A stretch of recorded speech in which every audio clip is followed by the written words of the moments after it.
16 hours remain. In the Garden of Gethsemane, under ancient olive trees that have stood for centuries, the Son of God is experiencing something his disciples have never seen before: terror. His sweat falls to the ground like drops of blood. His prayers are desperate, agonized. He begs his Father for another way. Just meters away, his closest friends, Peter, James, and John, are falling asleep. They don't know that in less than an hour, an army will arrive with torches and swords. They don't know that their friend Judas is leading them here. They don't know that this is the last hour of freedom their master will ever have. Jesus knows, and he is praying alone. The weight of it was crushing him. Jesus pressed his face against the rocky ground of Gethsemane, his fingers digging into the earth as if trying to anchor himself to something solid. But there was nothing solid anymore. Everything was sliding toward the abyss. "Abba, Father," he gasped, using the intimate Aramaic word, the word a child uses for their papa. "Everything is possible for you. Take this cup from me." The cup. He could see it in his mind with terrible clarity. The cup of God's wrath. The cup that contained every sin ever committed, past, present, and future. Every murder, every betrayal, every act of cruelty, every moment of hatred, every whispered lie, every broken vow, all of it, waiting to be poured out on him, thus had never sinned, not once. He was pure, holy, perfect. He existed in unbroken communion with his Father, a relationship of perfect love that had existed before the foundation of the world. And tomorrow, no, today, in just hours, that communion would be shattered. His Father would turn his face away. Jesus would become sin itself. Though he knew no sin, he would be cursed. Though he was blessed, he would be forsaken, though he had never forsaken anyone. And the physical pain, the beating, the thorns, the nails, the suffocation, that was almost nothing compared to the spiritual agony of bearing the weight of humanity's evil and experiencing separation from God. "Father," Jesus prayed again, and his voice cracked, "if there is any other way." But even as he said it, he knew there wasn't. This was why he'd come. This was the mission. From the moment sin entered the world through Adam, this moment had been ordained. Every prophet had pointed to it. Every sacrifice had foreshadowed it. Every Passover lamb had been a shadow of this reality.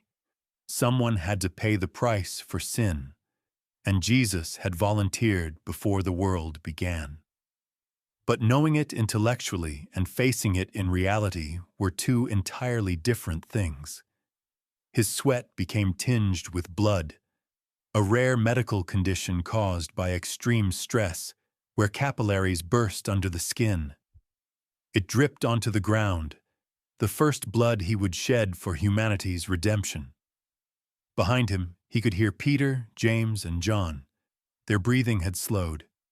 They were asleep. He'd asked them for one thing: "Stay here and keep watch with me. Just watch. Just be present. Just stay awake for 1 hour." They couldn't do it. Jesus felt a wave of loneliness so profound it nearly shattered him. In his moment of greatest need, when he was about to face the most terrible ordeal in history, his closest friends were sleeping. Soon they would run. Soon they would deny him. Soon he would be completely alone, except for his Father. No, not even his Father. Because on the cross, even his Father would abandon him. my God, why have you forsaken me?" He would scream those words tomorrow, and they would be true, complete, total, absolute abandonment, so that humanity would never have to experience it. "Yet not what I will," Jesus whispered, and these words cost him everything. "But what you will." Submission, obedience, love. Even though it would destroy him, he would do it. Because this was the only way to save the world. Jesus stood slowly, his body shaking. He walked back to his 3 disciples and found them sleeping. Peter's mouth hanging open, James curled on his side, John's hand still loosely gripping his cloak. "Simon," Jesus said softly, using Peter's old name. "Are you asleep? Couldn't you keep watch for 1 hour?" Peter jerked awake, guilt immediately flooding his face. "Watch and pray," Jesus said gently, "so that you will not fall into temptation. The spirit is willing, but the flesh is weak." He knew. He understood. His own flesh was weak right now, screaming at him to run, to hide, to find another way. But his spirit had made the choice. "Not my will, but yours." Jesus returned to his place of prayer and threw himself down again. The second time, he prayed the same words. The third time, he prayed them again. Each time he returned to his disciples. Each time they were asleep, and each time his resolve grew stronger. By the third prayer, something had shifted. The terror was still there. He was still fully human, still dreading what was coming. But underneath the fear was something else. Peace. The peace of complete surrender to the Father's will. "Rise!" Jesus called to his disciples, his voice stronger now. "Let us go. Here comes my betrayer." In the distance, torches bobbed through the darkness, dozens of them, coming closer. The time had come. 15 hours and 30 minutes remain. Peter scrambled to his feet, confused and disoriented. He'd been dreaming about fishing, about the Sea of Galilee, about a time when life made sense. Now Jesus was standing over him, saying something about a betrayer, and there were lights in the distance, too many lights, and voices, too many voices, and the sound of metal on metal. Swords. Someone was coming with swords. Peter's hand immediately went to his own blade, hidden in his belt. His heart pounded. This was it. The moment he'd been preparing for. Whatever was happening, he would protect Jesus. He would die for Jesus if necessary. The other disciples were waking now, stumbling to their feet, looking around in confusion and growing fear. "Lord, what's happening?" John asked, his voice tight. Jesus didn't answer. He simply stood watching the approaching mob, his face calm now, eerily calm, like a man who had just made peace with his death. The torches grew closer, and Peter could make out individual faces now. Temple guards, Roman soldiers, servants from the high priest's house, all armed, all grim-faced. Leading them was a figure Peter recognized even before he stepped into the full light. Judas. No, it couldn't be. But it was. Judas was walking ahead of the soldiers, leading them directly to Jesus, his face set like stone. "Judas," Peter breathed, his mind refusing to accept what his eyes were seeing. "What are you doing?" But he knew. They all knew in that instant. The betrayer Jesus had spoken of at supper. The one who would betray him. It was Judas. Judas walked straight up to Jesus, and even now, Jesus didn't move. Didn't run, didn't fight. He simply stood there watching his friend approach. "Greetings, Rabbi," Judas said, and his voice was too loud, too forced. And then Judas leaned in and kissed Jesus on the cheek. The traditional greeting between rabbi and disciple. The sign of respect and affection. twisted into a signal of betrayal. "Judas," Jesus said softly, and there was such heartbreak in his voice that even the soldiers hesitated. "Are you betraying the Son of Man with a kiss?" For just a moment, Judas's mask cracked. His eyes filled with something. Was it regret? Horror at what he'd done? But then the moment passed. Judas stepped back, and the soldiers moved forward. "Who is it you want?" Jesus asked, and his voice carried across the garden with unexpected authority. "Jesus of Nazareth," the captain replied. "I am he," Jesus said.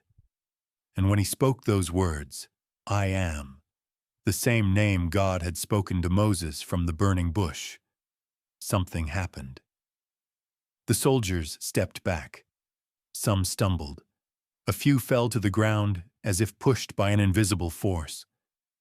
For just a moment, the divinity behind the human form blazed out, and they couldn't stand before it. But Jesus let it fade. He could have destroyed them all with a word. Could have called 12 legions of angels to his defense. Could have simply walked away through their midst. Instead, he asked again, "Who is it you want?" "Jesus of Nazareth," they repeated, recovering their courage now that the moment of power had passed. "I told you that I am he," Jesus said. "If you are looking for me, then let these men go." Even in his arrest, he was protecting his disciples, but Peter wasn't going to let him be arrested without a fight. With a roar of rage and fear, Peter drew his sword and swung wildly at the nearest servant. He was aiming for the man's head, trying to kill him, but the servant jerked back at the last second. The blade caught his ear, slicing it off completely. The man screamed and fell, blood streaming down his neck. Chaos erupted. Soldiers drew their weapons. The disciples scattered, shouting. "No more of this!" Jesus commanded, and his voice cut through the chaos like a whip. Everyone froze. Jesus moved to the injured servant. Malchus was his name, a man who had probably arrested dozens of criminals and now lay bleeding at Jesus' feet. Jesus reached out and touched the bleeding wound and healed it. Completely. Instantly. The ear was restored as if it had never been cut. Even now, even in the moment of his arrest, Jesus was healing his enemies. "Put your sword back in its place," Jesus said to Peter, and there was steel in his voice now. "Do you think I cannot call on my Father, and he will at once put at my disposal more than 12 legions of angels? But how then would the scriptures be fulfilled that say it must happen in this way?" Peter stood frozen, his sword dangling uselessly in his hand. Blood on the blade. The scriptures. It must happen this way. Jesus was letting himself be arrested. He was choosing this. "Am I leading a rebellion?" Jesus said to the crowd, his voice ringing with irony. "That you have come out with swords and clubs to capture me?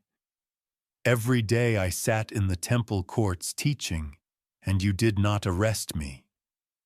But this has all taken place that the writings of the prophets might be fulfilled."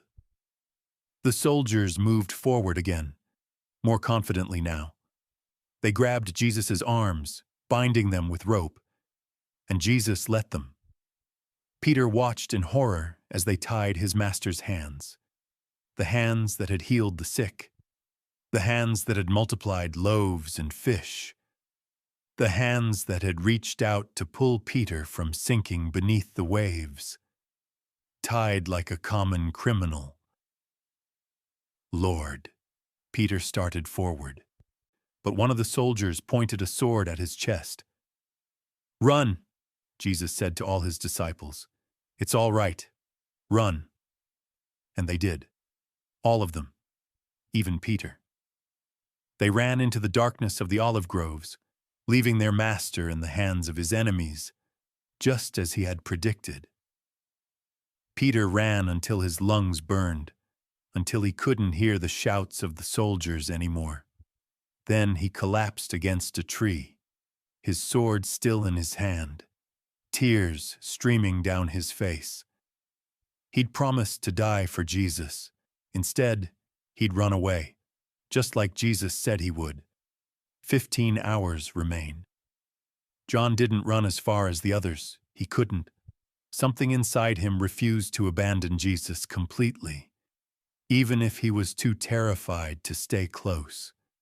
So he followed at a distance, staying in the shadows, watching as the soldiers and temple guards led Jesus back toward the city. Peter was somewhere behind him. John had heard his footsteps following as well. The big fisherman couldn't stay away either, despite his fear. But the others were gone, scattered into the night like leaves before a storm. Jesus walked in the center of the armed mob, his hands bound, his head down. But even from a distance, John could see he wasn't struggling, wasn't fighting. He was going willingly to his death. Why? John's mind raced, trying to understand. Jesus could escape, could fight, could call down fire from heaven, but he was choosing this. The Son of Man did not come to be served, but to serve, and to give his life as a ransom for many. How many times had Jesus said that? How many times had he tried to explain? And how many times had they refused to hear it? They'd wanted a conquering king, a political Messiah, someone who would overthrow Rome and restore Israel's glory. Instead, they got a suffering servant, a lamb led to slaughter, a king whose throne would be a cross. The procession crossed the Kidron Valley and began climbing toward the city. They were taking Jesus to Caiaphas' house. That much was clear. A trial.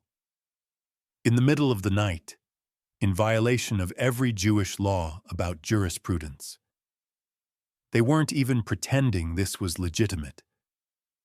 John stayed in the shadows, his heart pounding so hard he thought the guards might hear it. Once, a soldier turned and looked directly at him, and John froze, certain he'd been spotted. But the soldier turned away, more focused on their prisoner than on shadows in the darkness. They reached the gate.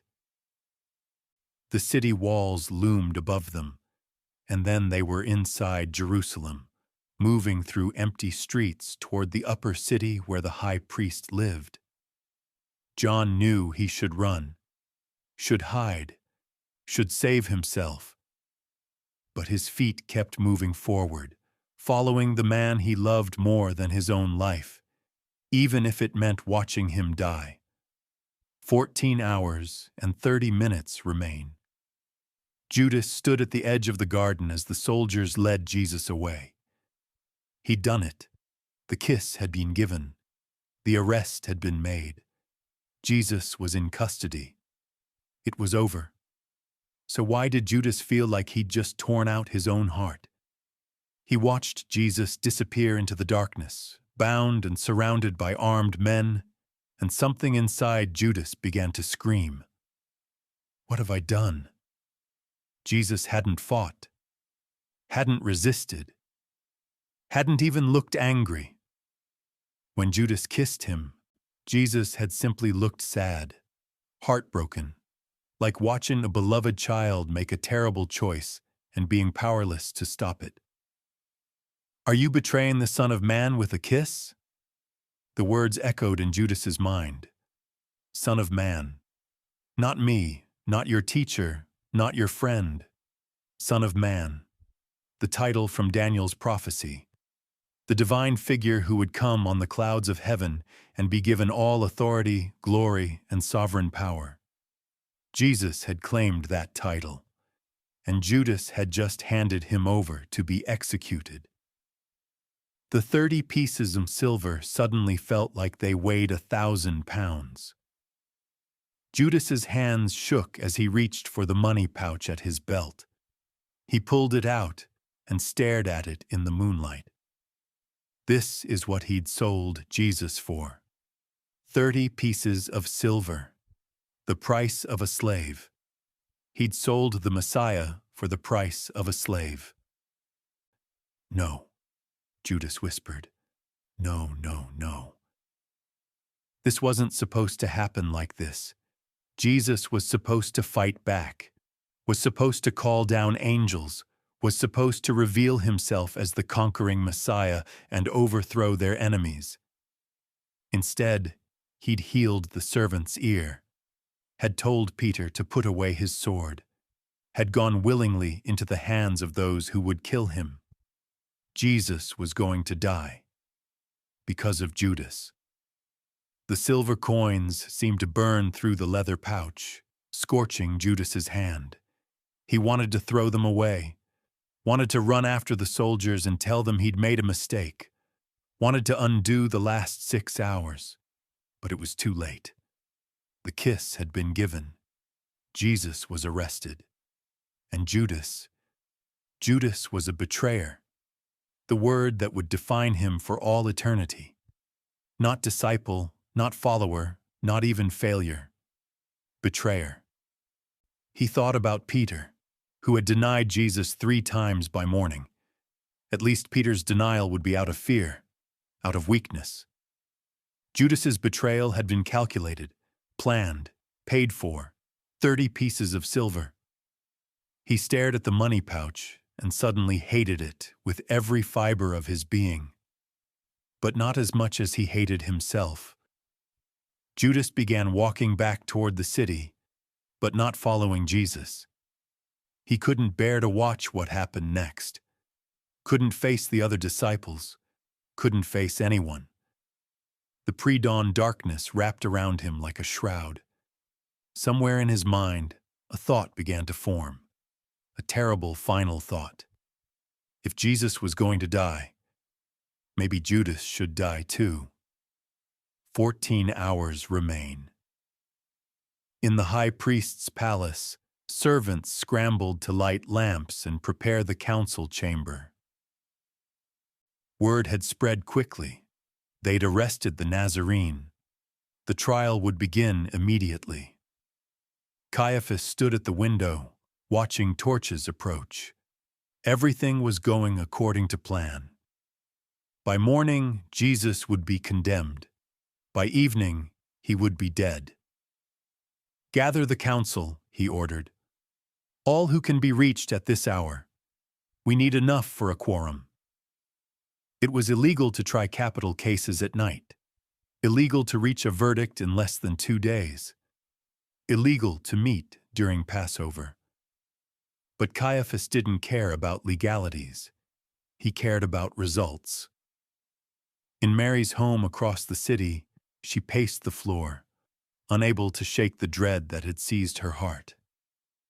"Something's wrong," she said to the other women who had traveled with her to Jerusalem. "Something terrible is happening." "How do you know?" one asked.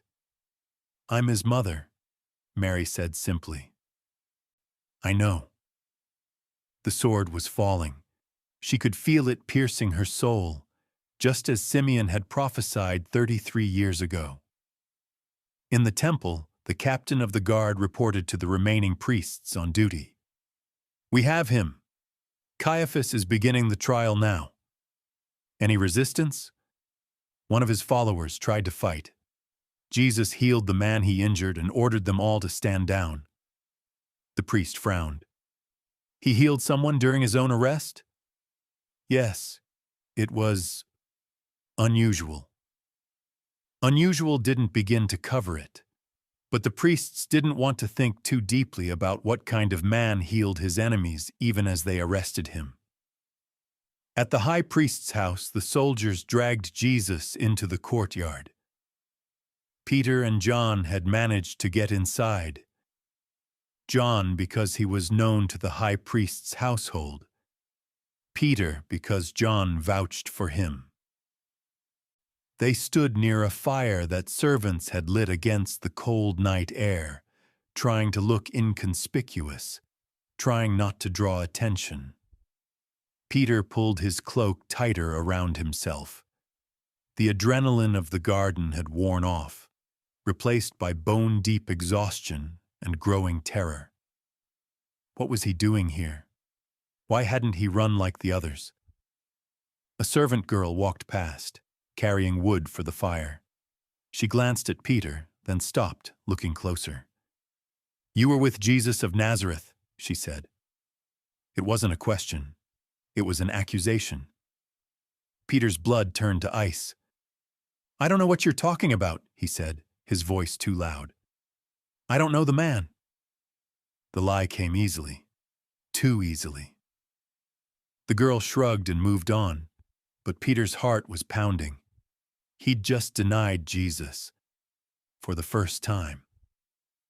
Inside the palace in the council chamber, Caiaphas stood before Jesus.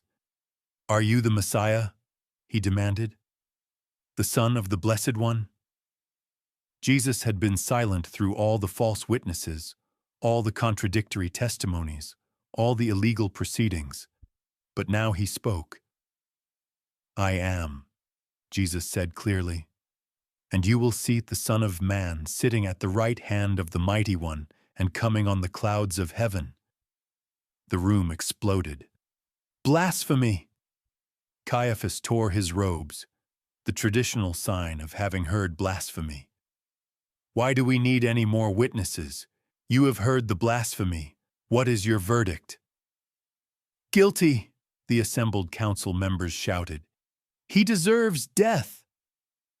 And then the beating began. They spit on him. They blindfolded him and struck him with their fists. "Prophesy! Who hit you?" they mocked. The Son of God stood there and took it. Outside, Peter heard the sounds of the beating and felt sick. Another servant approached him. "You're one of his disciples. I can tell by your accent you're from Galilee." "I am not," Peter said, more forcefully now. The second denial. John stood on the other side of the courtyard, watching Peter, and his heart sank. It was happening, just as Jesus had said. Inside, Jesus was being condemned. Outside, Peter was denying him. 13 hours remain, and the rooster has not yet crowed.